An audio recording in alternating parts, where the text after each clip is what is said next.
Hello everyone, crowd, both here in cyberspace.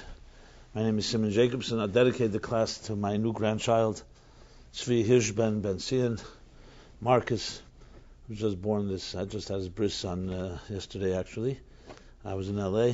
I returned to give my weekly class here, as I do every week, going back now till from 1982.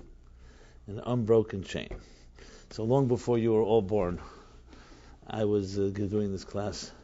It began a winter night, 1982, where a fellow who was already passed on since called me up. A mutual friend had encouraged him to get finally. He was looking for some spiritual inspiration, Jewish inspiration.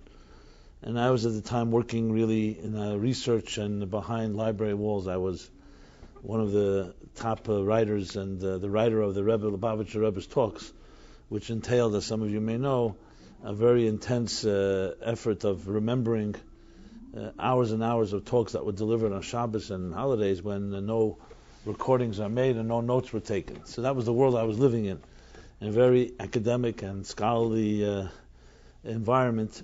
And he came and called me, so I said, okay, sure. I was always trained, till someone calls you for assistance, if you can offer help, you definitely should do whatever you can.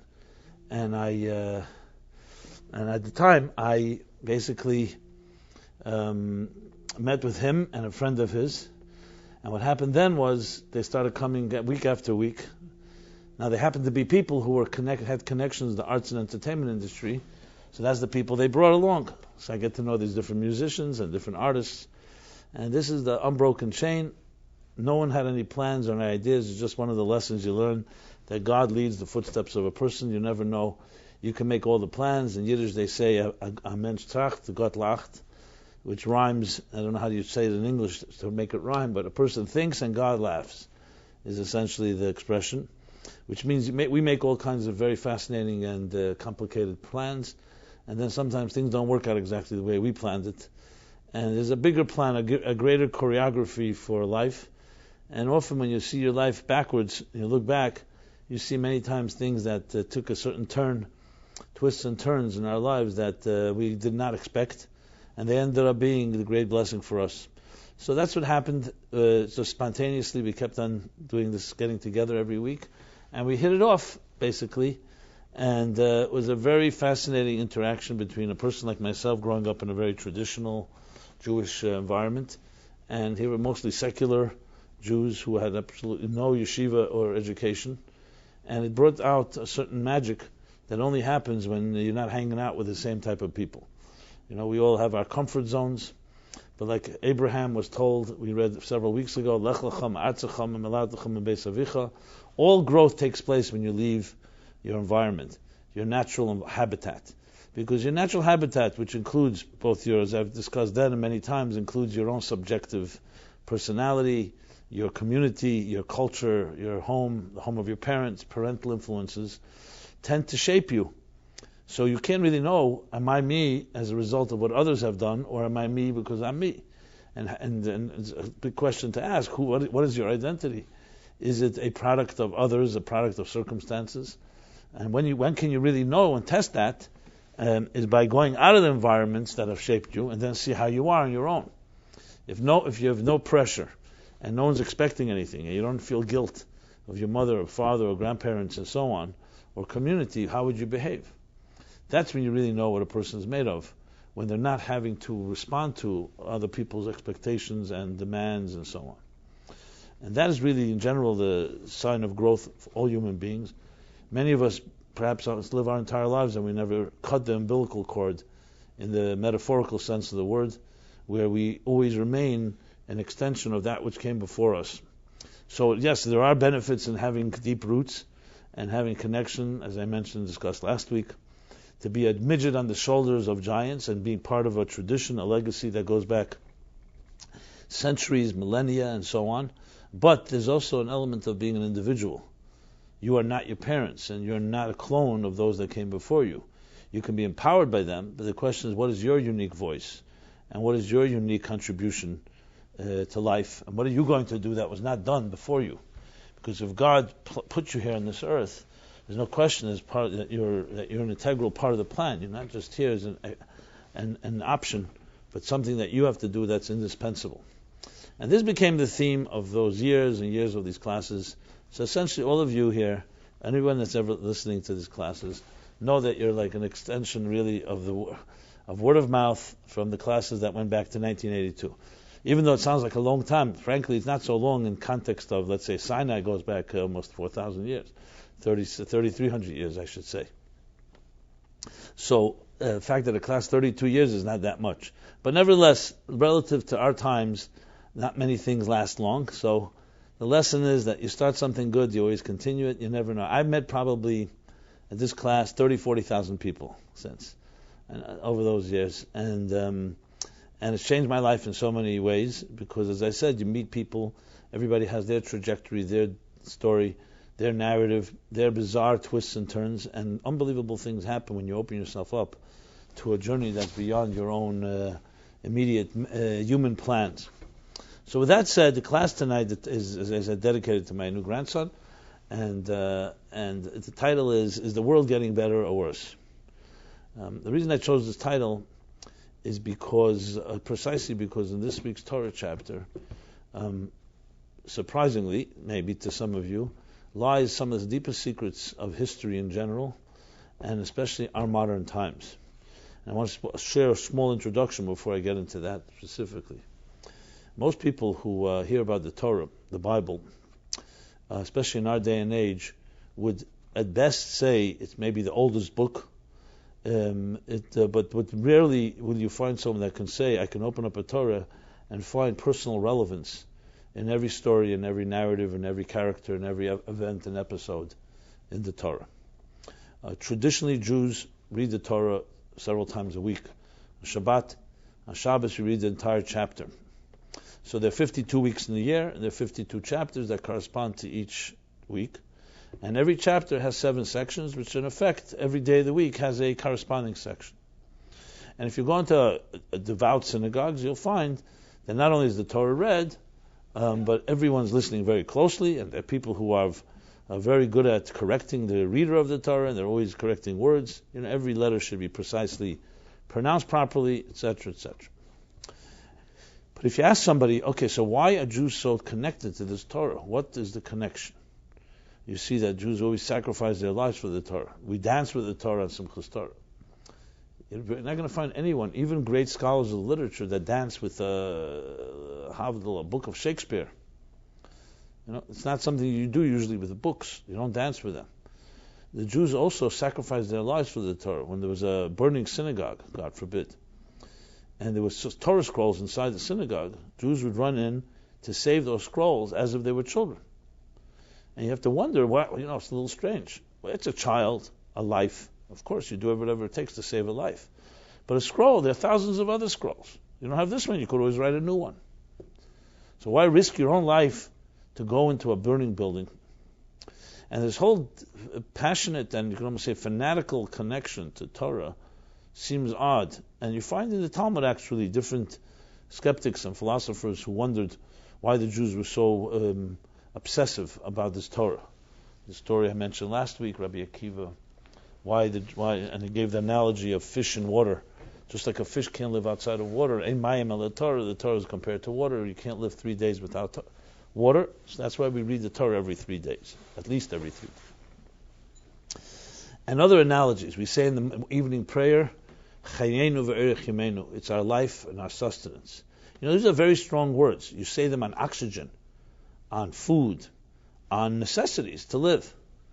But to say it about the Torah, one has to say, what is this in the Torah that has this type of power? And frankly, if you ask Jews, especially even devout Jews, many will not have an answer. They'll just say, that's how it's been passed on.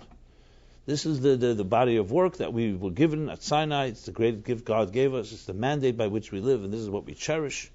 But if you try to explain it to a secular person, very few people really know what to say. Say, I grew up with it, so therefore, yes, I find in it my direction in life. I keep Passover based on it. I put on tefillin every day. I go to synagogue. All it regulates all the laws, all the mitzvahs. But beyond that, you're not going to find usually very sophisticated responses. And yet the Torah remains the biggest bestseller. And films and books are written based on it. New films coming out all the time. Now a new one on Exodus. And of course the classic stories of the Garden of Eden, the good and evil, the Jacob wrestling with the angel, Pharaoh and Moses. These stories continue to capture the imagination, not just of devout Jews, but of people in general. So what is it? And the answer is, because the Torah was never seen by the Jews as just a book. They saw it actually as a roadmap, as a blueprint for life. There's a statement in the Zohar that says that just like an architect, the Medrash as well, what does an architect do before you draw plans, before you build a building? You have pisrois or pinkasais. These are like blueprints. You'll see a blueprint is a sheet of paper where the entire structure, as complicated as it is there in microcosm. You look at this blueprint, every detail is there. The door is in this end. But it's not a structure. You can't live in a blueprint. But it lays out, and based on this blueprint, the contractors and all the workers will build the structure based on this blueprint. Without it, you'll have a mess. You'll have what they say, like a camel. They say a camel is a horse built by a committee. A blueprint creates a cohesive unit. So it says, why is that the case? Because that's the logical way, and the same is with God. Istako baraiso bara alma. That God looked into the Torah and created the universe. So first, He laid out His vision in a book called the Torah, and then He created the world accordingly. And that's why you have statements which seem odd right in the beginning of the Bible, in the Genesis. In Bereshit, it says, Vayemer Elokim yehi oyer vayehi oyer. Now, if you know Torah language, it's very, very succinct and very, very brief. There's no extra words. As a matter of fact, there's so many verses that require all kinds of commentaries to try to understand it because it's written so tight. So here, what's this expression? God said that let there be light, and there was light. You could have just said God created light. It's a far shorter sentence. So the Zohar explains, as does the Medrash, Vayemer Elokim, God looked into the blueprint and read light, let there be light, and therefore there was light. It was basically how He built it, like we build homes, like we build our structures. So the Torah, therefore, is not just a book, it's actually the blueprint of existence. So think of it this way. If a doctor takes an x-ray of your body, or other CAT scans or other scans in order to understand what makes you tick, and without that, you can't really know what makes you be who you are. The Torah is exactly the same thing. It's a spiritual x-ray of the soul, and of the soul of all of existence, and the purpose of it. So it's far, far more than a book. It's essentially essential to life, because without it, we don't know why we're here, and we have no guidance in making sense of existence as we know it. Now, you'll say, okay, why is it then when I open up a chapter in the Torah or any particular verse, I don't see that? Because Dibra Torah b'loshen b'nei Adam, the Torah is written in the language of a human being. It's code. It's written in metaphor. So though the events actually happen and the Torah can be read as a book of stories, but the Zohar also says you can't read it as a book of stories, God forbid, because the truth is, behind those words lies a whole cryptic message. So every character and every episode and every event in the Torah is actually an event that's taking place right now within you. Because the Torah is your blueprint of your existence and of the entire universe. As the Medrash says, the entire world is a human being, is a universe in microcosm. Eilam katan zeh adam. And the whole universe is like an organism, a large organism. Today's science and physics has corroborated that an entire macrocosm of existence exists in every microcosm. Think of DNA. DNA is microscopic, you can't see it. But the DNA in a human being is constantly the same DNA in every part of the person. That's why DNA has such powerful ability it could be even used today as evidence, and so other things, that DNA describes the real forces that shape you. So the Torah essentially is the inner DNA of all of existence. And that's why it was worth following, not just following, but being Moshe Nefesh, giving your life to save the Torah, because it wasn't just a book. It was indeed a life. But, unfortunately, most people don't know how to read the Torah that way. Because without understanding all its dimensions, not just the pshat, the literal, of the remez and the drush, which is the allegorical and the talmudic and the legal, but also the mystical, sod, which is the esoteric, the spiritual dimension, you can't fully appreciate it. So, but when you do know how to read it, it literally can give you a whole new perspective on your life and on history and everything. We're living now in times where there's a lot of challenges. I just talked about it many times in this class here. You look at the Middle East, for example. You have 1.5 billion Muslims, Arabs. You have a few Jews, and you have 2.5 billion Christians. And you see these conflicts that have been raging throughout history continue to rage. With Jews always right in the middle, Jerusalem always in the middle, Israel always in the middle, the promised land. And if you read the Torah, you can understand immediately what the significance of it all is. Because the Torah talks about the nations at war, two sons, two brothers, Jacob and Esau, who were twins inside of Rebekah's womb, and then she was a very difficult pregnancy. And she asked God, why was it so difficult? So God says, because Malum Yematz, you have two nations that are struggling inside of you. Nations, empires. And what happens, lo and behold, as this history unfolds, it's exactly what happens. These two would give birth, Jacob to the Jewish people, and Esau to the rest of the nations. And Yishmael to boot, who is their uncle, or Isaac's brother, is the father and ancestor of the Muslim Arab world. Of course, Esau marries Ishmael's daughter, so there you got himself a more complicated gene pool in the context. So when you look at the nations of the world, very much associated with people who lived in the biblical times, and when you see that they're struggling, it's no surprise they continue to fight. So understanding their struggle helps us understand the struggles today. And frankly, I don't know another way to really understand why people still fighting over the same thing thousands of years. Who's going to control Jerusalem? It was first the Jews, then the Crusaders, then the Muslims, then the Crusaders again. Constant battle. And till this day, literally, that's the headlines. Who's going to control the Temple Mount? Jerusalem. It's exactly what the battle is about. If you look in Rashi, the commentary in that week, Parsha told this, which this week's chapter comes to a conclusion. That's why I'm discussing it. So he says, Il Molei Tzur, if there was no, if Jerusalem was not destroyed, Tzur could not rise. Tzur was the antithesis, Tyre, or Tyre in Lebanon. So there's always two forces at war with each other, and when one rises, the other one falls. And this continues to play itself out, as I discussed a few weeks ago at length, which I'm not going to go into right now. But I want to discuss, however, is a more broader, sweeping question about, as I said, the world getting better or getting worse. So what's the end of the story with Jacob and Esau? It's this week's chapter. So after 20 years, Jacob escaped from Esau, who wanted to kill him. He comes now back to Israel. After being a Char and building his family, the 12 or 11 tribes, he now returns, and now he wants to re-engage with his brother Esau. So Vayishlach Yaakov Malachim Lefanov, he sends messengers or angels to go check out what's going on with his brother Esau. Is he still angry and ready to kill me, or is he reconcilable? And they come back with a bad report that Esau is marching with 400 men for war.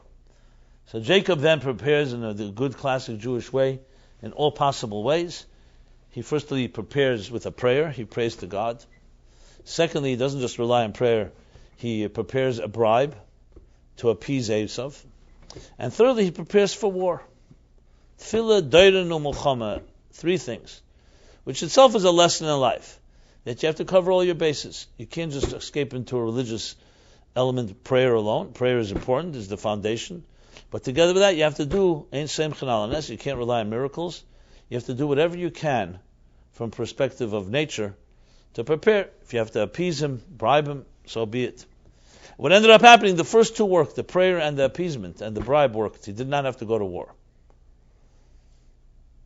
And what is the conclusion of the story? Esau finally, they greet each other, and after all the gestures and overtures that Jacob made, Esau's heart in some way melted. Question is, the Torah talks whether they hug and embrace. The Torah discusses 2 opinions, whether it was a complete embrace or not complete. But regardless, it was definitely not a war. And then the classic words Esau says to Jacob, so now that we've reconnected as brothers, remember they were twin brothers, let us live together in peace. That's what Esau offers. And Jacob responds, you go ahead, Visnala li'iti, I will come slowly, because the children are young and the sheep are tender, and we're not ready to travel that quickly as that. We're not ready. So Rashi immediately jumps on this with a question based on the Medrash. It says, what's going on? Jacob knows fully well he's not going to live with Esau. He was afraid of him. So why is he lying to him? He's telling him, you go ahead, and I'm coming slowly. And Rashi answers, no, he wasn't lying. He was telling him that I will ultimately come. There will be the day Mashiach comes. Vayishlach Hashem amlucha. And there will be Olu be'eretz edem, Olu Mashiach be'eretz edem, that there will be the fulfillment that they will live together, side by side, but not today. So when he said, I'll come slowly, he wasn't just referring to that few days or few months. He was referring to all of history, essentially. And when you read the story a little closer, you'll see that it has tremendous lessons about understanding how history works and what actually happened in history since then. You also know in this week's chapter, before they meet, the famous story I mentioned before, that Jacob wrestles with Esau's angel, Esau's guardian angel, the mysterious man that he wrestles with all night. And that man ends up being an angel who's the one that actually gives us the name Israel. The fact that we're called Yisrael, both the Jewish nation is called Yisrael, Eretz Yisrael, is given to us not from God, not from our parents, but is given to us by an angel of Esau, which is interesting. The enemy gave us the name Yisrael, because Yisrael, as that angel tells Jacob in the morning, says, Ki Yisarisa im Elokim v'anoshim v'tuchal. Yisrael is an acronym that because you have vanquished, you have conquered people and even God's angel. So Yisrael is a name that symbolizes being able to vanquish any enemy, even a divine force that represented Esau. And that's where the name came from. And Yaakov, from then on, was given an extra name called Yisrael. Sometimes he's still called Yaakov, but Yisrael becomes the most prominent and most precious name we have when it's used as in a very, very high complimentary way. And it's interesting that the Ramban, the Nachmanides, writes that before they finished the wrestling in the morning, so even though he could not win over Jacob, but he did cause damage. He displaced his hip, which is why we don't need the Gid HaNosha, the sciatic nerve, that part of the body of an animal, because of this displacement. And Jacob was hurt, had a wound that lasted the rest of his life because of it. And the Ramban writes something very powerful, which just again shows how it demonstrates its historic element, that this displacement of Jacob's hip represents all the pain, tzaros, all the challenges, all the suffering that all righteous people would ever suffer from the beginning to the end of time is represented in that wound that Jacob incurred. So you see again that the events that happened then are not one-time events, but they actually affect history. The question is, what is the real meaning behind it all? And the history, and where is it going, and where is it headed to? So, being that we said that Jacob and Esau were like two nations, and that's not a commentary, that's the Bible itself. The Torah says, Lum Lum, two nations. So the real question is, what do these nations represent? And what's the point of them struggling? Why is there a struggle? So, briefly,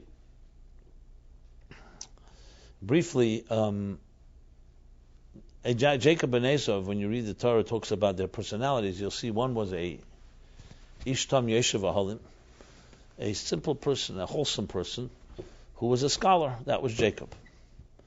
A gentle person. Kel Yankov is a gentle voice, the voice of Torah. And Esau was a Ish Milchama, Yedid Tzayid. He was a warrior that knew how to hunt. And actually his physical makeup was also that. He was very hairy and like a warrior, strong, warrior-like. And these are two brothers, twins. They're not cousins, they're not distant strangers, they are two brothers. The question is, what is the significance? They were both born two tzaddikim, two righteous people, Isaac and Rebekah.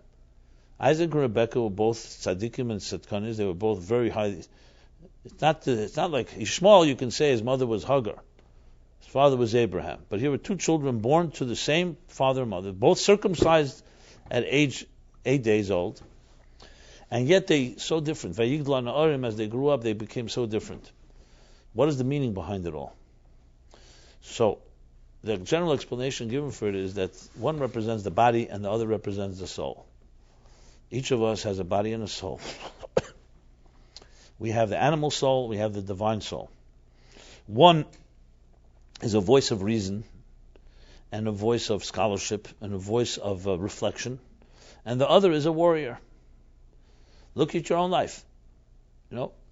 We have a voice. We all have a part of us that is gentle and soft, which is hopefully expressed most with our families, with our children, and so on. But then we're thrust into a world which is a very competitive world, a hostile world, and we have to deal with even ethical competition is with negotiations. It could be cutthroat, and especially when you have to deal with the hostility of an unethical world, a corrupt world, where we have to find ways to protect ourselves.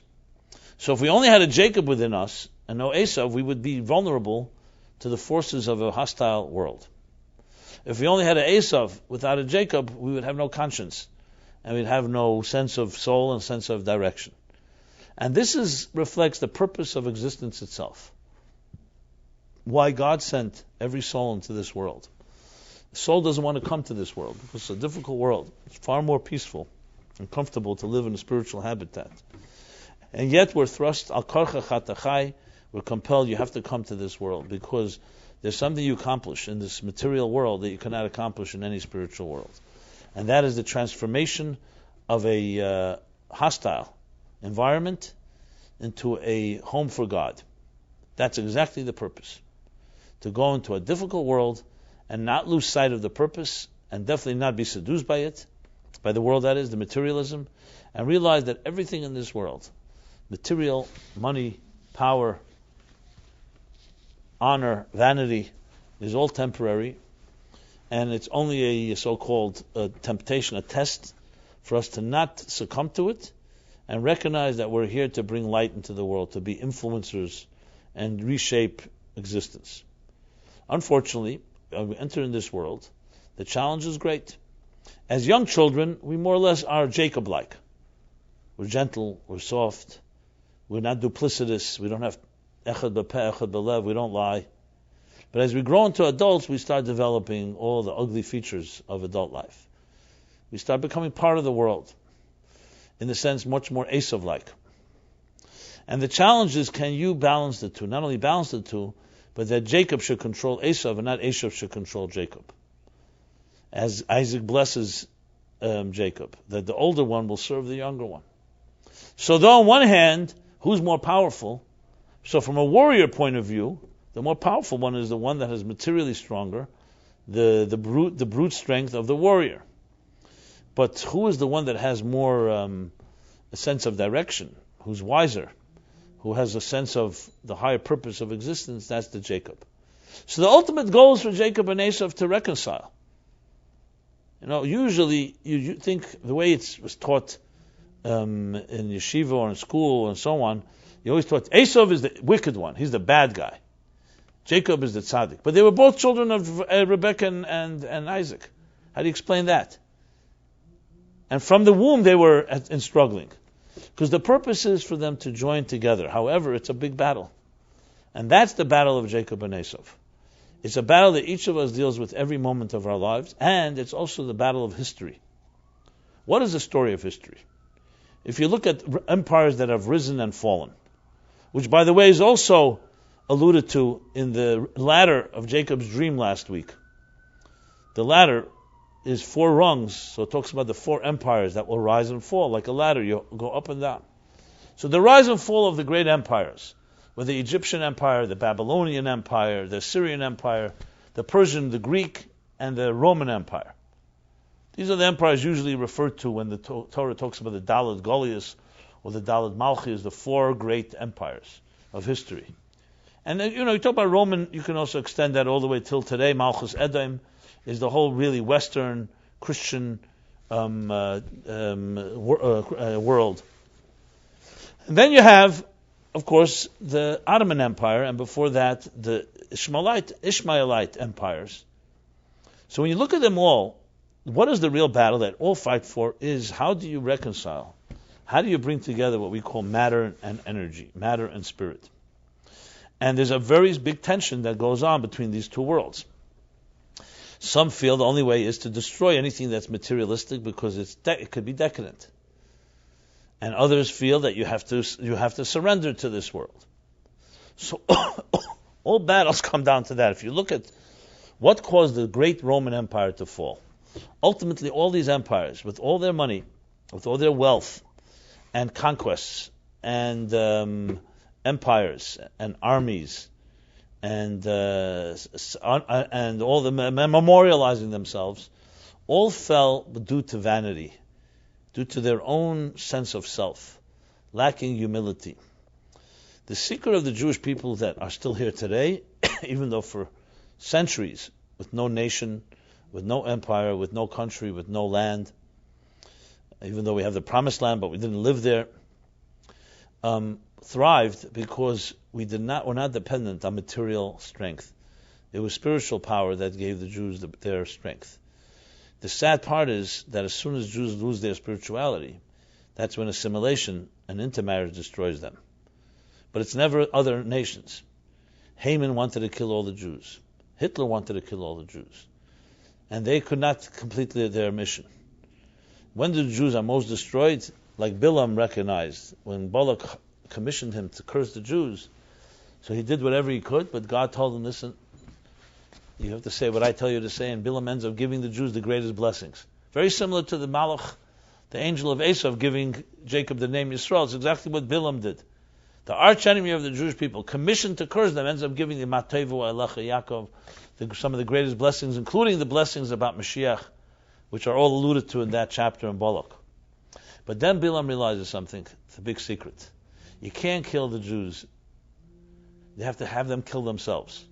So his basic advice, what ends up happening is, he tells Balak, you send the women to seduce them, the Midianite women, and that's how they will be destroyed, from within.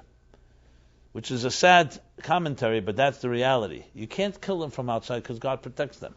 But if they become decadent or they become immoral, then they become vulnerable. And you see that in history. It's a sad thing. I don't like to even mention it. But 500 years ago, 99.9% of the Jewish people were all observant. Today, I can't say the numbers exactly the opposite, but it's far, almost the other extreme. And then we were oppressed by all the nations. We lived in anti-Semitic countries. You did not know where tomorrow was going to bring. There was no security. Absolutely not. Expelled, overtaxed, discriminated against, pogroms, killed. Just look at the history of the last 2,000 years after the Romans destroyed the Second Temple. One country to the next. Nowhere was there peace. And if there was, it lasted not too long. The English, the British expelled the Jews. Of course, the Spanish expelled the Jews. Wherever you go. And of course, the Holocaust, who can forget that? And yet, as a spiritual nation, they thrived internally. Today, you can send your children to any Jewish school. You can be as Jewish as you like. Anywhere in the world, practically. Even now in the former Soviet Union. There's nowhere where it's forbidden to be Jewish. And look what's happening. The status, the state of Jewish commitment has gone the exact opposite extreme. Okay, so some like to say, because when there's an enemy, it brings out your pride and your strength. Like they say, you don't know, we're like tea bags. You don't know how strong they are until you put them into hot water. And when there's no hot water, we become very complacent. It's true. Vayishman Yeshurim Vayivot. We become comfortable, apathetic, complacent, and we don't fight for our beliefs because there's no need. Everything is great. Like a guy told me the other day, he said, every time a new kosher pizza shop or sushi place opens up, he knows it's one step further from Mashiach. Because we're comfortable. What do you got? Nothing's missing. That's meant to be a joke. But the point is, it's an interesting phenomenon. But that is what kept what made the Jews unique, was that their power did not come from anything material. This is why Paro made the big mistake. Pharaoh. What did he do when he heard his stargazers tell him that a Jewish boy will rise and become Moses, become the Redeemer, and take the Jews out of Egypt? So he had a brilliant idea, very simple. Kill all the boys, throw them into the river Nile, and that's it. Very logical, and he must have thought he was brilliant with this idea. And unfortunately, yes, a lot of boys died as a result. And what happened by the Jewish people? So the husbands and wives got together, and the husband said, let's not have children. Every boy is going to be killed. And the woman basically said, if we don't have children, who's going to leave this godforsaken place? We were promised we would leave here. If we don't have children, there's not going to be a next generation. And that's why the Talmud says, B'schus nashim sitkanius, in the merit of the Jewish women who understood, they found ways. Yes, boys were killed, tragically. But some women went out into the fields when they were expecting. And of course, Yocheved, the ultimate Moshe Rabbeinu, did survive. How? Because Yocheved ingeniously built a little basket. She smeared it with waterproof tar and so on, put it on the river Nile. In the river Nile, where Pharaoh threw the children out, where the Pharaoh would drown the children, that same river Nile ends up being a savior of Moses. And even though the river Nile was Avodah Zarah, because that's what they worshipped, the Egyptians. So the question is asked, you can't have a Noah from Avodah Zarah, but bottom line is that's why it was only Asfasha, on the edge of the river. That's why later Moses would not strike the river Nile. As much as the river Nile was Avodah Zarah because it saved his life, it was Aaron that turned the river into blood. Just interesting sensitivity, something that saved you, even though it was a complete Avodah Zarah, a complete idol. It was the Egyptian idol. But Moses did not strike it. And that ultimately saved him. He ends up in the Pharaoh's home and so on. So the point is, Pharaoh made the grave mistake, thank God. He measured power and strength by his own standards. What is power and strength? Great armies. The men, women and children could be subdued. What he didn't realize was the power of the Jews had nothing to do with physical strength. It had nothing to do with armies. It was precisely the women and the children's faith that he could not appreciate. How would he ever imagine that the women are going to say, let's have children, we'll figure out a way? He couldn't imagine that would not be rational for him. He thought his threat is the men. He'll kill the boys, it's over with. It was the faith, the Hisha Amdalanu, the faith, something that he could not measure as strength, which ultimately was his undoing, that allowed Moses to become Moses, grow up, and ultimately save the Jewish people, redeem them. All enemies, that's how they think. You think about power in terms of your own power. Which is, as I said, the irony that today, with all our comforts, so much is being deteriorated on the level of faith and level of commitment and so on. But I don't want to talk the negative, I want to talk about the positive. So the battle of Jacob and Esau is the battle of all times. It's the battle between matter and spirit, body and soul, form and function. Any other way you want to describe the struggles we all deal with. Living in a material world and trying to maintain some higher level of integrity. That's a battle. I know some people are cynical and say the battle is over, I already compromised everything of my integrity.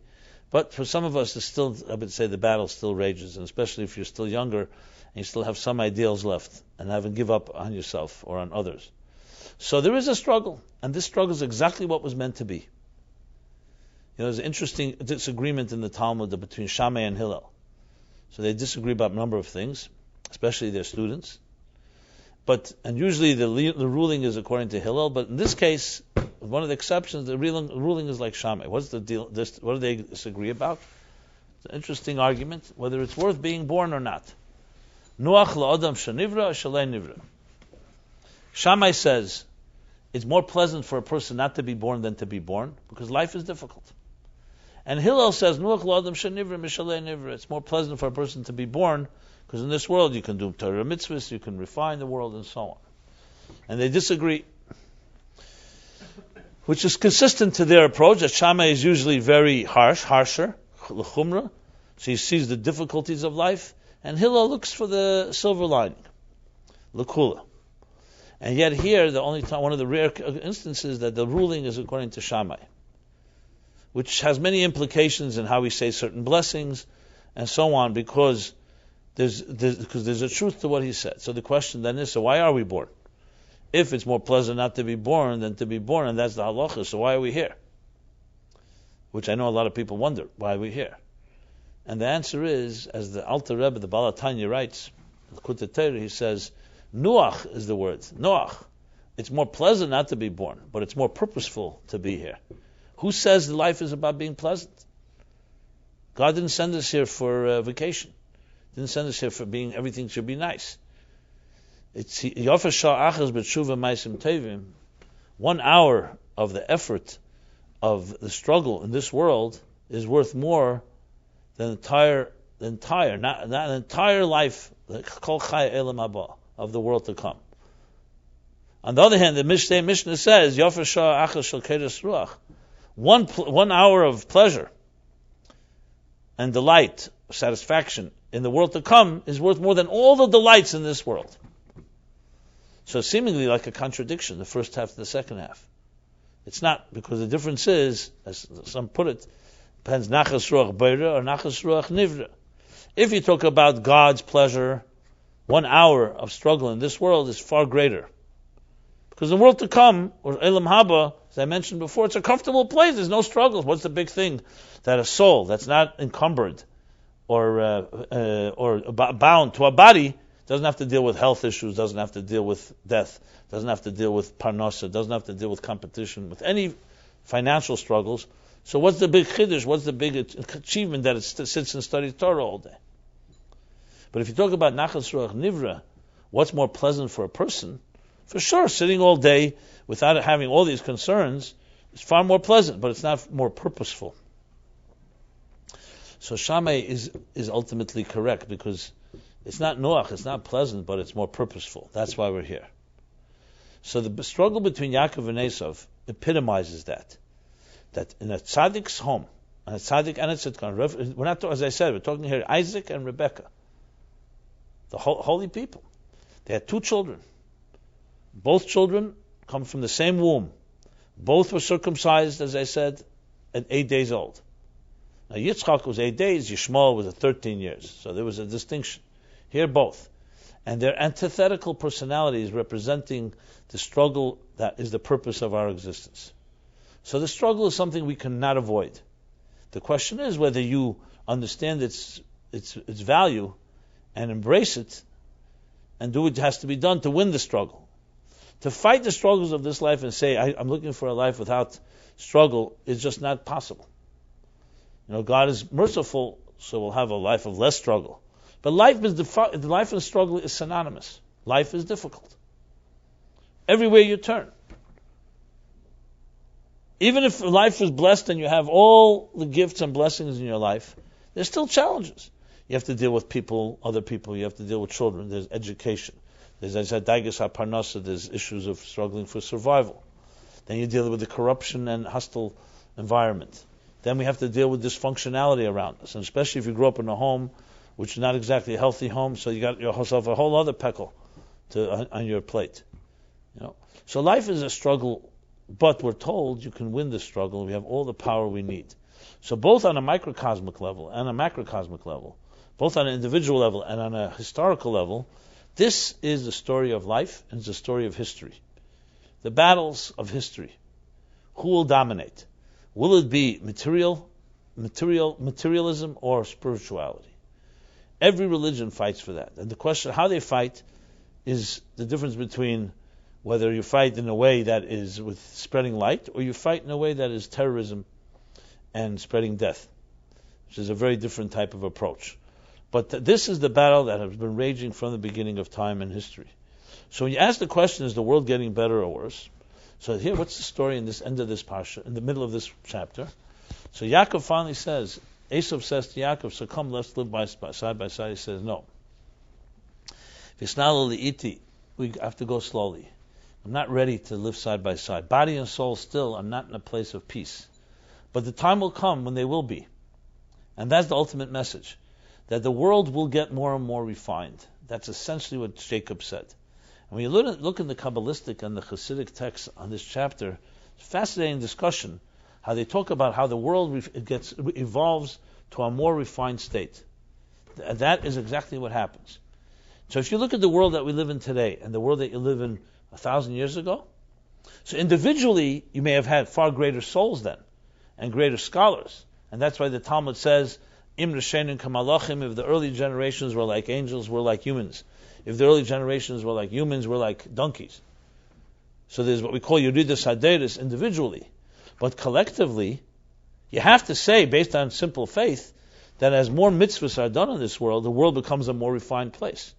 Or else the whole thing doesn't make sense. And you see it with your own eyes. I know people think that this is the worst times ever. History is a very strange thing. It always looks worse when you're on the ground. And you think back, you say, it must have been better then. Who knows? How do you know? You didn't live then. All the books written are all stories that people tell us about what happened then. But if you look collectively at the human race, I'll just give you a few examples. Politically, technologically, and charity and humanitarian-wise. And you'll see the world you can't even compare the world. Let's start with a few years ago, there was an earthquake in Haiti, if you remember. It devastated this poor nation called Haiti down in the Caribbean. Now, Haiti is a country that has always been suffering, doesn't have much power, no wealth, and so on. Even natural resources is quite weak there. So what happened? Interesting thing. All the countries in the world competed not to conquer the country, but to help it. People shipping aid, medical supplies, volunteers, and so on. I don't know if you're a student of history or not, but just open up any history book. Unprecedented. Things are not done that way 1,000 years ago, nor even 500 years ago. Just a few hundred years ago, when a country suffered an earthquake or a volcano, what do you think all the neighbors did? They completely went in, they saw them vulnerable, they went and pillaged, raped, conquered, and took control of everything. When Greece suffered its volcano, and then Rome its earthquake, etc., or the other way around, that's what they did. Dog eats dog. Today you have a world where there's humanitarian aid. The United States gives out billions of dollars of aid to other countries. I'm not getting into whether you agree with where it goes and so on, but the fact of the matter is, why would people, taxpayers in a country like this, their hard-earned money, why are we giving billions of dollars to other countries? So Israel, yes, the Jews wanted to go to Israel, but it's not just Israel. Where's that come from, that type of attitude? And what are you getting in return? So the cynics will say we get in return is we create markets for McDonald's, IBM, and Apple, and whatever. But is that really the reason? That was the reason? Not the reason? Because there's some shift that happened in human consciousness that took time, and what happened was that it ultimately refined the way we think about ourselves. Even if you find an ulterior motive, I have no problem. But the Greeks and the Romans didn't find ulterior motives. They saw the only option was you conquer the other. The concept of a humanitarian efforts is simply unprecedented. The amount of charity that this country gives out, again, I'm not getting now whether you agree with all its policies, both collectively as a country or individuals. Warren Buffett, a few years ago, made that pledge. Now him and Bill Gates are giving out billions and billions of dollars. They're forcing all the Jews to do the same, shaming them into this thing called the giving pledge, that everyone give out 90% of their wealth in their lifetime. Many people laugh. I've heard people laughing. Why would anyone do that? You earned the money hard way. Why would you do that? Give it to your children. These are perfect examples of something that is not unprecedented. So you think to yourself, the concept Madanu Mitzrayim Ka'afar, is it a true possibility where the Rambam says that when Mashiach comes, there'll be so much wealth that will be meaningless, it will be worthless. Because if everybody has it, and they say if the wealth was distributed equally, there'd be no hunger in the world. Everybody would have exactly what they need. But you still have selfishness, you still have greed, and so on. So is it possible that there will be a world one day where materialism that we've learned through technology and others creates so much wealth that it will have no value? Many people are terrified of the concept because what will make me special? What about all the money I saved in my pillows and my Swiss bank accounts? But you know something? This is the vision that Judaism looks at the universe. And if you think of it, it's not so inconceivable. I'm not saying it's easy to imagine people suddenly stop being selfish. But you see many changes that have happened that are interesting if you really take a bird's eye view and step back. Wonder where did it come from? Let's take another example, a political example. The concept of human rights. Again, if you're a student of history, you'll know that before 300 years ago, it didn't exist. There was no such thing as human rights. No such thing. Monarchs, kings, and the church leaders ruled the world. Whether it was the Western world, the same in the Eastern world, and that was it. They were the children of God. They were closer to God. They decided what your life is going to be like. The concept that you have freedom of religion, of speech, of expression, to do whatever you want to do, was non-existent. Sometimes you had a benevolent king who happened to be a benevolent despot, as they call them. So he was kind, so you happened to live. But then if his son was not that way, or his daughter, forget about it. How did that change? What happened suddenly? It didn't happen suddenly. It happened over time. Consciousness changes. It evolves. So from a Jewish perspective, the answer is exactly what Yaakov told Esau. I cannot live by you side by side right now. But the day will come when we will be able to live side by side, because you represent materialism, and unless you're refined, we will not be able to coexist. Which is also explains to you also another phenomenon, which is how the Jewish world has evolved. Once upon a time, Jews lived in Israel. Everybody lived in Eretz Yisrael. Once Joshua, after the Chumash ends, and Moses passes away, and the whole entire generation passes away except Yeshua and Kolov, and the Jews march into Eretz Yisrael, what's the next step? That's where they remain. They didn't go anywhere. This became their land. This is where they build the Beis HaMikdash ultimately. This is where they do the mitzvahs. This is the place they came home. They came home to the place that Abraham, Isaac, and Jacob were promised, and that was that. When did things change? When the temple was destroyed. Temple 1 by the Babylonians, and then before that the Assyrians who exiled the 10 tribes, then the Babylonians, and still the second temple 70 years later was rebuilt, and most of the Jews returned. But some remained. Some remained in Babylon, in Persia, some say went to the east. Different theories where the Jews ended up that didn't return with Ezra and so on. But everyone always knew that the center of Jewish life is Israel. Till this day, where do we pray toward? We pray toward the east, toward Yerushalayim, toward the Beis HaMikdash. And we constantly aspire, the Kabbalas Nidchei Yisrael, that God will gather the Jews back and will rebuild the Beis HaMikdash back to the center. But what happened in the interim? We became dispersed all over the world. Now, how do we understand that? What does that mean exactly? On one hand, it seems to be a major curse. Why? Why is it a major curse? Because of our sins, that's why we were dispersed. But on the other hand, there's an interesting Talmud that says, that God did a kindness, a charity, to the Jewish people, that He spread them among the nations. What exactly is a charity? We just said that's an exile. That's a displacement, not exactly a charity. So one of the explanations given, well, two explanations. A practical explanation given is that when there's corruption, you don't want it centralized. You want it spread out. Imagine having a Sanhedrin that's corrupt and controls everybody's life. That would not really be very cool. You know, Ben Gurion, even when Israel became a state, so he suggested to the head of the religious party, he says, now that we're this. No, I'm sorry. No, the other way around. The head of the religious party suggested to Ben Gurion, now that we're a state, let's establish a Sanhedrin, Supreme Jewish Court. So Ben Gurion famously said, the problem is it's hard to find someone that's not Oyev Betza.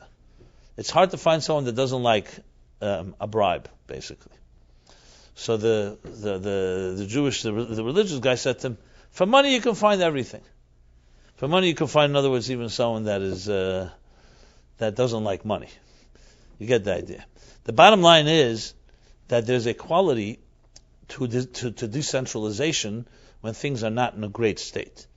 Think of it like this, if you have enemies coming, like what we read in this week's chapter, what did Jacob do? He separated the machnas.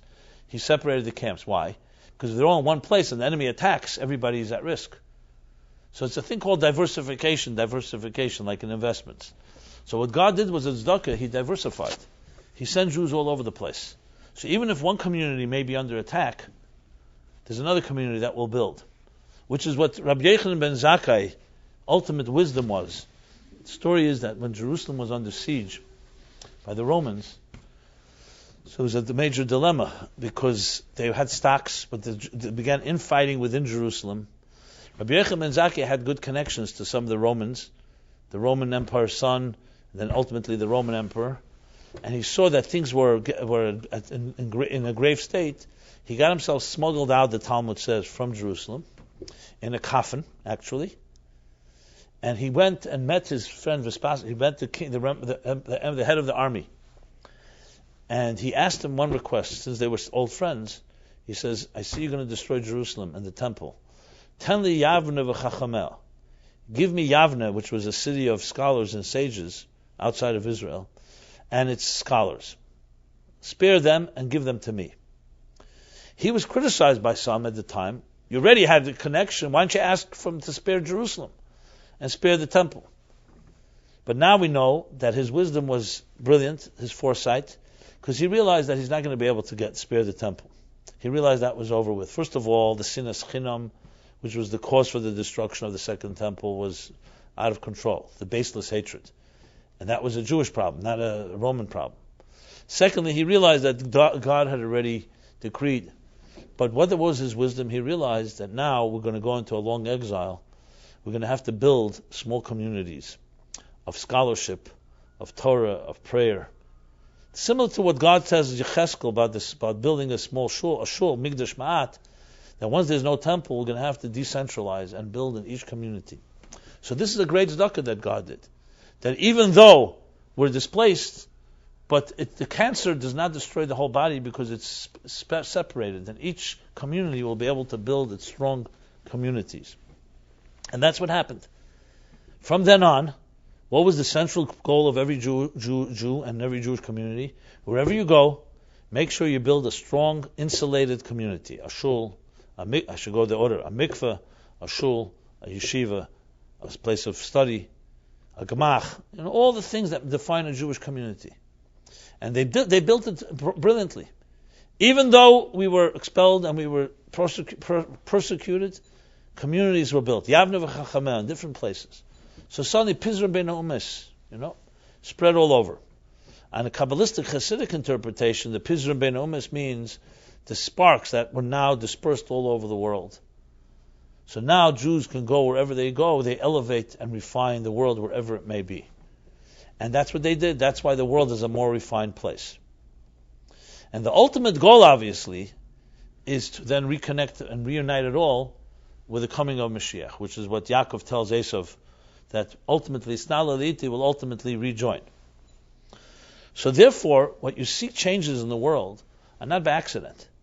It's part of a process, part of a mysterious choreography that God set in motion, that yes, came first as a curse and as a punishment, but ultimately became a blessing in disguise, because we became forces that actually helped refine and change the world. But here's the interesting twist. For centuries and centuries, what dominated Jewish life? Shtetls. Small insulated communities. In Eastern Europe, it was called a shtetl. In the Sephardic world, it was called maybe whatever it was called. But it was strong, strongholds of Jewish life in many, many different pockets, everywhere they may be. What's happening today? Today, it's almost impossible to create, I mentioned this to you before class, to create any insulation and walls and ghettos. Because today the internet and communications and travel has changed the whole world. Nobody is completely isolated. It's almost impossible to be isolated. Maybe the early years of your life, just like 9 months in the mother's womb, you're isolated from the rest of the world. The early years of your life, you go to yeshiva or you go to wherever it is, you're protected, nurtured by your family. But then once you're in the world today, the world is a global village. The whole world is on your fingertips today. Now, is this a curse or a blessing? If this happened to the Jews 500 years ago, it definitely would destroy them. But today, it doesn't destroy them. They have the opportunity to use it as a way to transform the world. And that's the third difference. I mentioned humanitarian and political rights. Now I'll talk about technology. This ultimately is an unbelievable blessing when understood and appreciated. So let me give it to you in context of an interesting episode in Jewish history. In early 19th century, in the 1800s, late 17th century, early 18th century, there was a major war between the Franco-Russia War, it's called, between Alexander of Russia, the Tsar Alexander in Russia, and Napoleon Bonaparte in France. It's considered one of the bigger wars, major wars. And Napoleon was marching on to Russia and was almost about to conquer Moscow. And what happened to him was exactly what happened to Hitler and German army. The cold Moscow winters, ultimately, they could not endure, and they ultimately lost the war. But there was an interesting debate among great Jewish leaders in Russia. Who is better to win the war? Is it better that Alexander win the war, or better that... Two of the people that disagreed was the Kozhnitzer Maggid and the Baal HaTanya, the Alter Rebbe. The Kozhnitzer Maggid felt it was better that Napoleon win the war. Why? Because Napoleon offered freedom. The Jews lived in terrible poverty in Eastern Europe and in Russia. And Napoleon was promising fraternity, freedom. It was much more a democratic perspective. And he felt it would be good for the Jewish people. They'd finally have a little less pressure, material pressure. The Baal HaTanya felt the other way around. That even though it's true, under Alexander there would be more poverty and more oppression, but he felt that spiritually it would be better. Because Napoleon also represented self-made man.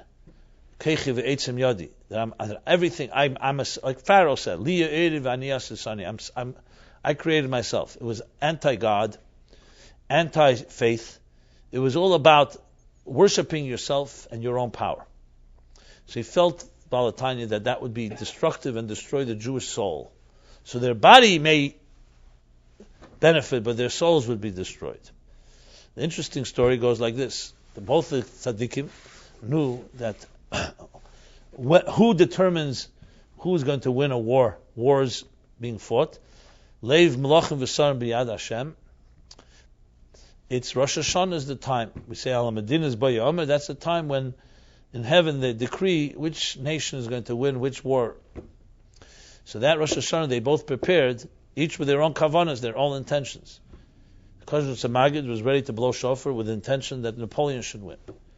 And the Baal HaTanya was ready to blow shofar that the Alexander should win, Russian should win. Baal HaTanya did a kunz. Usually, when do we blow shofar? After reading the Torah, right? You daven morning prayers. Then there's the reading of the Torah and Haftarah, and then comes the blowing of the shofar. Then is Musaf. He got up that morning and took a minyan and blew the shofar in the morning before Shachar, before the morning service, which you're allowed to do. It's just not usual way we do it. So when the Kozhnitzer Maggid came to blow shofar in the afternoon, 12 o'clock, whenever it was the time, as he put the shofar to his lips, he said, the Litvak Chenariz Gechapt, something of that nature. The Baal HaTanya was referred to as the Litvak, because he came from that world.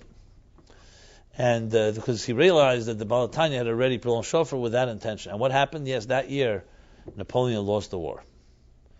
So it's an interesting episode, which meant basically that there's a point, if you take a child and don't protect him or her in their early formative years and says, you know what, go out into the world and make a life for yourself. It's inevitable. The child is young. The sheep are tender, as Jacob said to Esau. There's no way a child doesn't have the arsenal, the resources to protect itself from the hostility and the corruption of this world. That's why God made it in a way that the early years of a child's life, it starts in the mother's womb, Lamdim, Esei Kolatera Kula, the entire Torah is taught to the child. Then the child comes out, and the way it's supposed to be is nurtured, protected by parents, surrounded in Daled Amas, in the 4 cubits of Torah, Halacha, Tefillah, prayer, holy environment. This is meant to be a training period where you reinforce and strengthen the child, that when the child grows out into a world where it has to make a living and deal with the struggles of life, it has all the resources it needs. Think of sending a soldier out into a war and never training him. There's no way he's going to be able to fight. So similarly, history was exactly the same story. In the early parts of history, there was no way that the Jewish people, the soul, would be able to survive in a material world. That's why there were so many forces that protected. And that's why the Baal HaTanya felt the Western world would be too much of a challenge. But then times change. The child gets older, the world gets more refined, and you get into a place where you can finally go into France and into the Western world and into the world of technology and transform it. So it's all a matter of stages. You find, for example, Noach was told to boy el teva. He should go enter the ark. The Baal Shem Tov interprets teva comes also from the word tevis, words of Torah and Tefillah, because teva also means words, the letters of Torah and Tefillah, actually. But then he's told say minat teva, because once he gets comfortable in the womb, he doesn't want to go out into a hostile world. The Meraglim had the same problem. They didn't want to go into a Eretz Eicheles Shishvei, a land that consumes its inhabitants. If you're comfortable in your mother's womb, or you're comfortable in your kollel, or in your holy environment, why do you want to go into a world that's hostile? Like I said before, the soul doesn't want to enter this world. Yaakov doesn't want not interested in engaging with Esau. But that's where the purpose of life is. So first early years, yes, you have to reinforce yourself. But then comes a point that you're strong and mature enough that you can enter into a world and not only not be affected by it, but you should transform it. This is the story of history. So the Jewish people at Mount Sinai were not just given a mandate just for themselves and their families. The Talmud says something interesting, that when the Torah was given at Sinai, the whole world froze. Sipur le'tziftzif, a bird did not chirp. Everything froze. And the nations of the world came to Bilam and said, what's going on? What's happening? So he says, Hashem eiz la'am yitin, Hashem yivarech es ha'am v'shom. God is giving His strength, His Torah to the world, to the Jewish people. The question is, what does the world have to do with it? It's a private affair between God and the Jews. But it's not a private affair. Because the point of the Torah was not just to give Jews mitzvahs what to do, it was giving them tools to transform this world. They can stay in heaven and study Torah. Mitzvahs can't be done there, physical mitzvahs. The point was to transform the world, which explains another episode, also relevant to this week's chapter. It says, at Mount Sinai, God went, He went to all the nations and offered them the Torah. Specifically to the children of Esau and the children of Yishmael. And they looked into, smart people, they said, let's see what it says in the Torah. Before we accept the contract, we got to read it. So what they do, they looked into the Torah. It says, do not murder, do not steal, do not be inappropriate sexually. No, it's too much for us. They rejected it. So God went to the Jews, and they said, Nasa v'nishma, we will do, and then we will understand, or listen. They accepted it all. So the big question, everybody asks, what's going on here? The Jews just suffered for 210 years in a terrible Holocaust. God promised Abraham, Isaac, and Jacob that your children are going to receive the Torah, they're going to go to Israel, the promised land. And suddenly God decides, you know what? Maybe there's another customer. They paid their dues, the Jews. What would happen if Esau and Ishmael decided, the Bnei Esau, that yes, we want the Torah? What would happen then? What would happen with the Jews? What happened with us? So, on the other hand, you can't say God's playing a game. If you knew they're not going to accept it, why are you offering it to them? It's a very basic question. The Zohar gives a very powerful answer. Because God was not playing. He knew that the Torah ultimately will be also embraced, the Torah values, the universal values of the Torah, also by the other nations. And Esau is a son of Yitzchak and Rebekah. And Ishmael is a son of Abraham. And by offering it to them, he was opening the door, the Zohar says, to Oz Epech Kol Amim Sofa Brura, to the time when Mashiach would come, when all the nations would embrace one God. That all the nations will see the temple as a house of worship, and they will climb that mountain. They will remain nations, but they will recognize the one God. So he paved the way by offering it to them. He knew they wouldn't accept it, but he knew that ultimately they would, and they did. 1,000 years later, the pagan world of children of Esau, as distorted as Christianity may be, nevertheless they embraced basic principles of Jewish and Torah thought. Maimonides writes that, and then 700 years later, Muhammad and Islam transformed the children of Yishmael, and they embraced these principles. Maybe not completely, maybe not in its fullest sense. Maimonides writes, this can only be seen in the versions of Rambam that are not censored.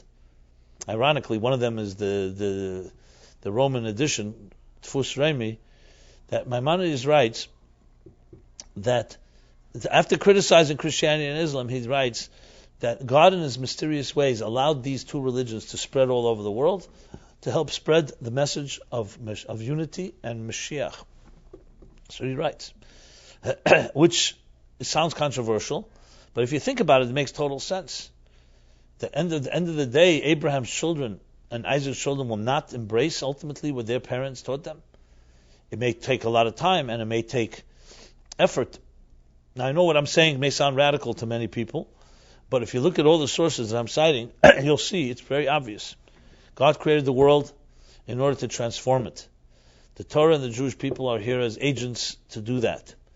Initially, yes, you do it in your own home, in your own community, but ultimately, Ner Lagoyim, it's about transforming the entire world. And remember, if you don't transform the world, it transforms you. And we live in this world. So it's not just about insulating ourselves, it's about spreading. When Ishaya Hanavi, and we say this in the Haftarah of the last day of Pesach, says, Lo yareu v'lo yashchisu b'chol har kodesh. There will be no more evil or destruction on my entire mountain. Ki mala ha'aretz deis Hashem. The whole world will be filled with divine knowledge as the waters cover the sea. Who's he talking about?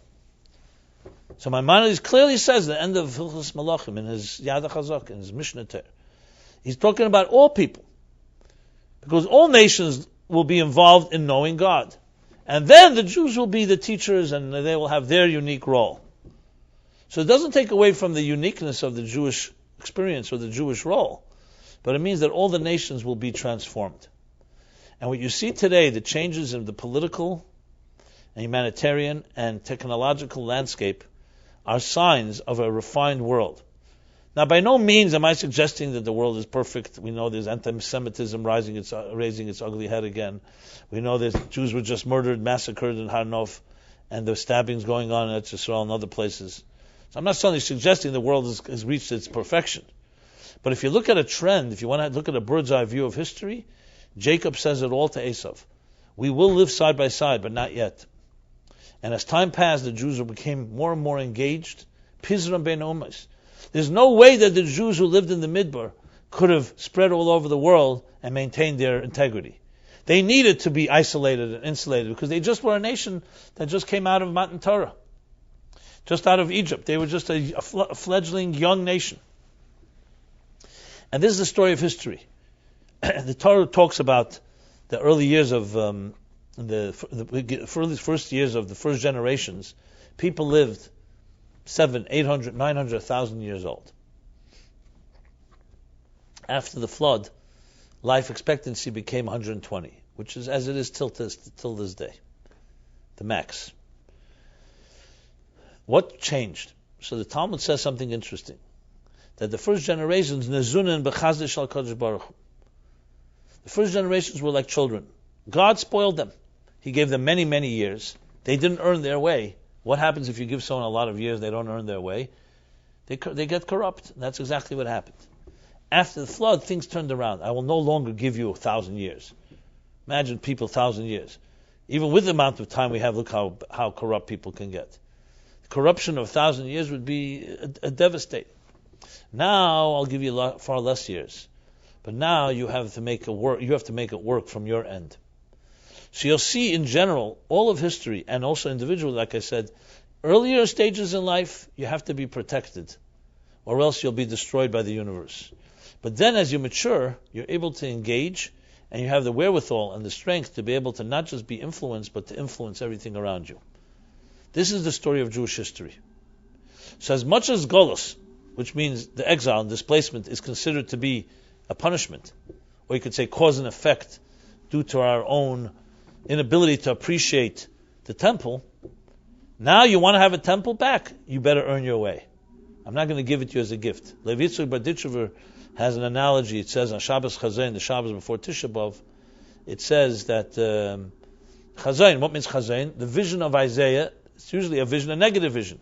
But the Vayishlach bar Ditchever always has a positive twist on things. He says, why is it called Chazayin?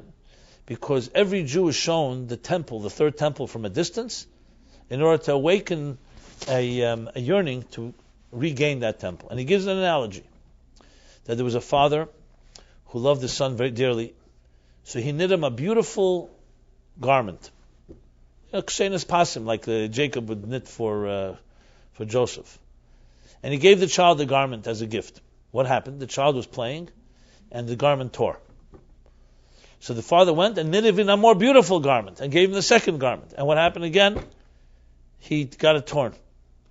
So the third time God said, listen, I'm not going to give it to you now. I'll sew this garment and I'll show it to you once a year from a distance. And now you want to have it, you earn your way, then I'll know you'll appreciate it so you won't tear it again. He says the first garment is the first temple, the second is the second temple. And then God said, the third temple I'm not giving you so fast. Do you want it? It'll be eternal. But now you're going to have to earn your way. That I know when you get it, you will not blow it. So that's the nature of the beast, which means, or I don't know if the beast is the right word, the nature of way of all flesh. That earlier stages, we are not ready to engage, and that's what Jacob said. We will walk slowly, but we will ultimately join together. So in the context of history, life, the world has become a more refined, a more humanitarian, a kinder place. No question about it.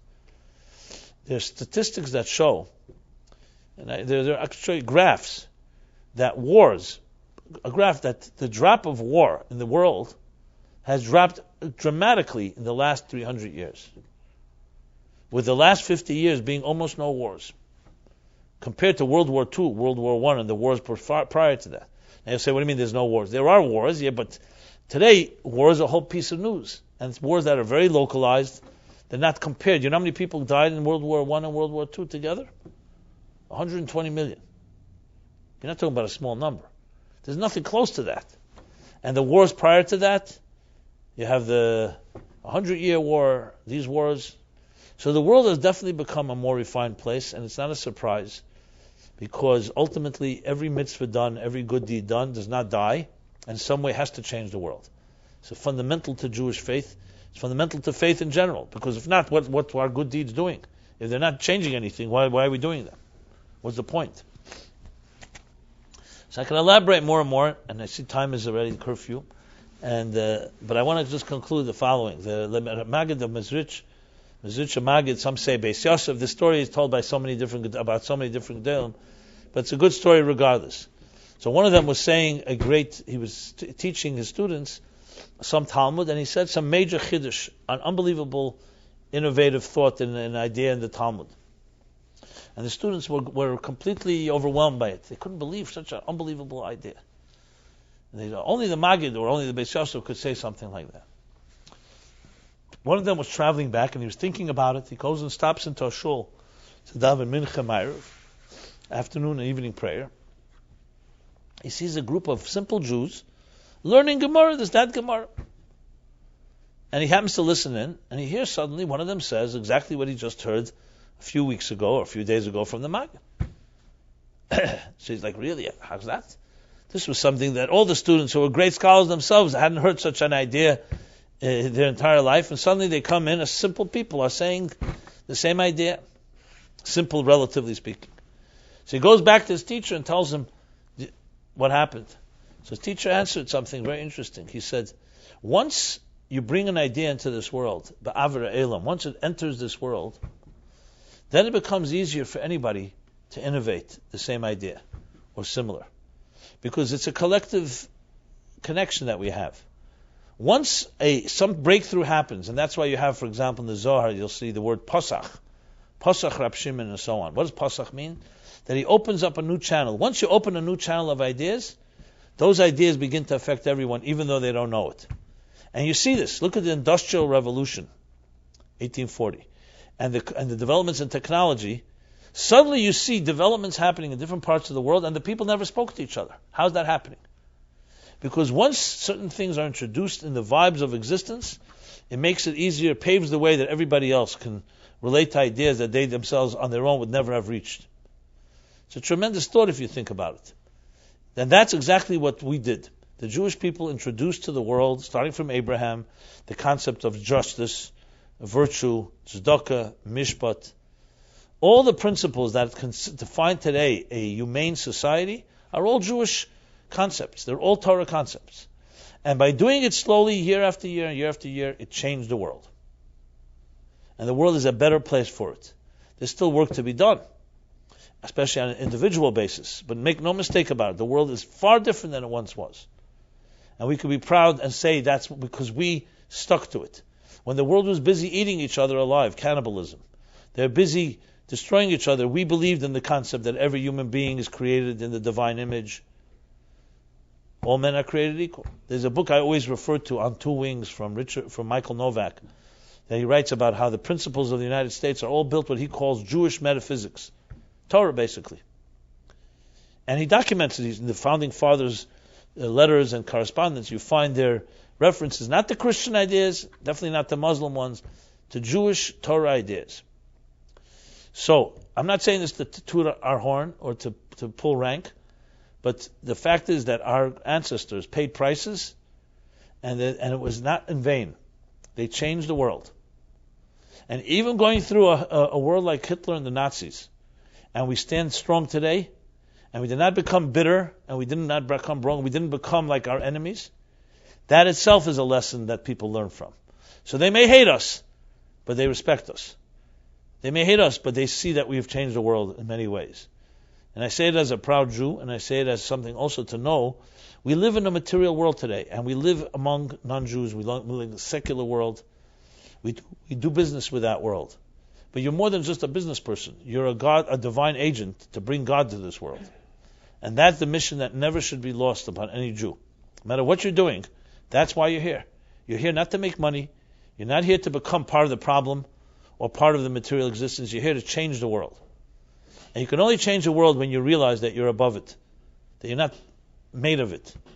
That's the battle of Jacob and Esau. Jacob is made of a soul. Ishtam Yeshuv Aholim knows that is priority, but then when he enters and engages with an Esau, he knows his mission is to transform that part of the world. Even when you enter and you put on Levushe Esau, which means you dress the garments of a warrior, you always maintain the Kel Kel Yankov, even when you die in Yidei Esau. So we may be involved in this world, but we're not made of this world. And we are here to teach every person on earth that that's exactly what the purpose of existence is. So in the final analysis, yes, the world has become a far better place. But that still leaves one big question, is what are you going to do tomorrow and tonight and the next day? How are you going to do those last steps that Jacob said that we're going to walk slowly, but we will ultimately transform, and then we will live side by side with you. So ultimately it comes down to that Jews not just to be defensive, not just to say leave us alone. We're here to bring a light and a way to transform the material world, including the non-Jewish world. So with that said, I hope all of us can do it each in our own way. It's not something we necessarily taught in yeshiva, not necessarily taught in our homes, but the best defense is offense. Trust me. You are an offense, and you influence those around you, you'll be far less influenced by them. I don't see any other way in the world that we live in today. You can put up all the walls and all the defenses and say everything out there is evil and the devil, but you're doing business with it, and you're engaging with it. There's no way it doesn't impact you, unless you impact it. So you're either being influenced or you're influencing. It's actually a halacha in Torah. It says you're either, I did the Torah lemivla lepolit. When you're busy absorbing, you can't be transmitting, and when you're busy transmitting, you can't be absorbing. So you're busy teaching, you can't be learning. When you're busy learning, absorbing what others are doing, then you will not be busy transmitting. So the more you transmit light, the less darkness will affect you. That's the rule, especially in our day and age. So again, I dedicate the class to my little new grandson, who is now entering from the Yaakov world into the material world. So he's still pure. I hope it stays that way as long as possible. And you should all be blessed, those of you that have children. Don't corrupt them earlier than necessary. Actually, never corrupt them. I should rephrase that. And God should bless us all with the strength and the ability to keep ourselves connected to what matters, what's eternal, and allow that to help transform that which is the material and the temporary. So, we will continue this class next Wednesday, as usual, as well as Philip gives his class Thursday night. And what other announcements do I have to make? As always, if anybody needs any assistance in any way in your spiritual journey, feel free to contact me or my office, Meaningful Life Center, meaningfullife.com. And everyone have a very pleasant and powerful, enlightening week. Thank you.